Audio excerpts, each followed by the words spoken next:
여기 한국의 국보 83호 반가사유상이 있습니다. 그리고 여기 일본의 국보 1호 반가사유상이 있습니다. 두 반가사유상 보고 여러분은 무슨 생각이 드시나요? 한국의 국보 83호 금동 반가사유상과 굉장히 똑같이 그 얼굴과 미소까지 똑같이 닮은 그런 불상입니다. 일본 고리주에 있는 반가사유상입니다. 물론 재질은 목조로 한국의 것과 다릅니다. 우리 것은 청동불상이고 일본은 목조로 만든 것이지요. 하지만 기본적인 자세와 모습은 똑같고 표정까지도 거의 똑같이 닮아 있어 그 불상이 83호와 깊은 관계가 있다는 것은 확실합니다. 일본에서는 어떻게 불상 제작에 한 번도 쓰이지 않았던 적송나무로 제작된 불상이 있는 걸까요? 심지어 우리나라 것과 똑같은 불상이 어떻게 전해지게 되었을까요? 여기 그 몇 가지 가설들이 있습니다. 지금 소개하겠습니다.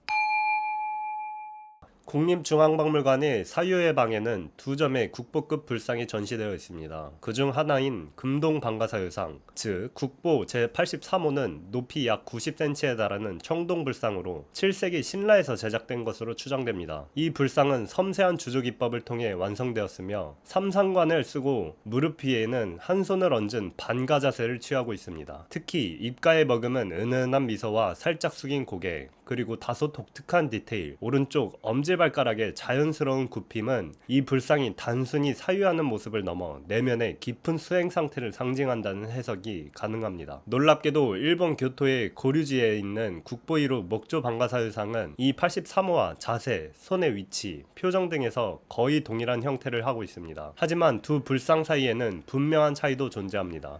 우선 재질면에서 83호는 청동으로, 고류지 불상은 목재, 그 중에서도 일본에서는 거의 사용되지 않던 적송으로 제작되었습니다. 이 적송은 한반도, 특히 경북, 봉화 지역의 춘향목으로 알려진 수종입니다. 또한 83호는 청동 두께가 10mm에 달할 만큼 두껍고 무게감 있는 구조이며, 고류지 불상은 대형이긴 하지만 내부가 비어있는 목조 구조로 전혀 다른 물성을 가집니다. 자세히 살펴보면 디테일에서도 한국 불상의 우위가 드러납니다. 83호는 옷주름이 입체적으로 표현되어 있고 손의 수인 역시 단정하면서도 유려한 곡선을 자랑합니다. 가장 결정적인 차이는 바로 발가락입니다. 83호의 엄지발가락은 자연스럽게 구부러져 있는데 이는 단순한 자세 표현이 아닌 수행 중의 신체적인 반응을 의도적으로 형성화한 것으로 보는 시각이 있습니다. 문광수님은 자신의 참선 체험을 바탕으로 선정에 들어갔을 때 발가락이 뒤집히거나 꼬이는 느낌이 실제로 있었다고 말합니다. 또한 이교황 아나운서 역시 오랜 연구 끝에 이 발가락의 굽힘이 단순한 조형이 아닌 해탈의 순간, 선정의 진입을 상징한다고 주장합니다. 그렇다면 이렇게 닮은 두 불상 중 과연 어느 쪽이 먼저 만들어졌을까요? 현재까지 가장 설득력을 얻고 있는 해석은 한국의 83호가 먼저 제작되었고 그것이 일본으로 건너가 영향을 미쳤다는 것입니다. 이 주장에는 몇 가지 중요한 근거가 있습니다. 첫째, 제작 시기입니다. 83호는 7세기 초반에 제작된 것으로 보이며 고류지 불상은 그보다 조금 뒤에 등장합니다. 둘째, 재질의 출처입니다. 고류지 불상에 사용된 적송은 일본 내에서는 자생하지 않는 수종이며